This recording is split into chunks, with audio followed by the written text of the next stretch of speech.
चीन के शहर तिब्बत में जिलजिले के शदीद झटके, 36 अफराद हलाक, रेक्टर स्केल पर शिद्दत 7.1 रिकॉर्ड। जिलजिले के झटके नेपाल और भारत में भी महसूस किए गए।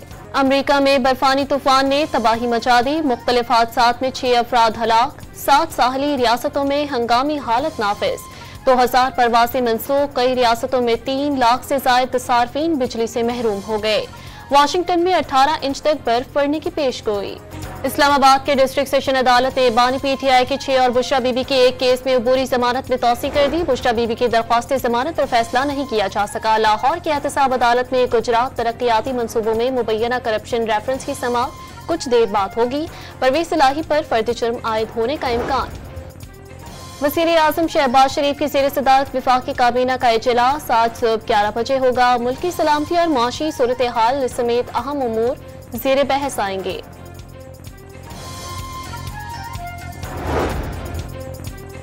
बगन में डीसी कुरुम जावेदुल्ला महसूद पर हमले में मुलव्विस एक और मुलजिम गिरफ्तार। पाराचनार प्रेस क्लब के बाहर धरना देकर सड़क बंद करने के इल्जाम पर 200 से ज्यादा अफराद के खिलाफ मुकदमा दर्ज। डॉक्टरों ने डीसी कुरुम की रान की हड्डी जोड़ दी। चेयरमैन सीडीए का डिप्लोमेटिक इंक्लोशटल सर्विस का दौरा, खराब सूरत हाल पर नाराजगी का इजहार। गंदगी और गैर मयारी अशिया पर 2 कैफेटेरिया सील करने और मालिकान के खिलाफ कानूनी कार्रवाई का हुक्म। 3 हफ्ते में डिप्लोमेटिक इंक्लोशटल सर्विस को खूबसूरत और बेहतरीन सहूलतों से आरास्ता करने की हिदायत।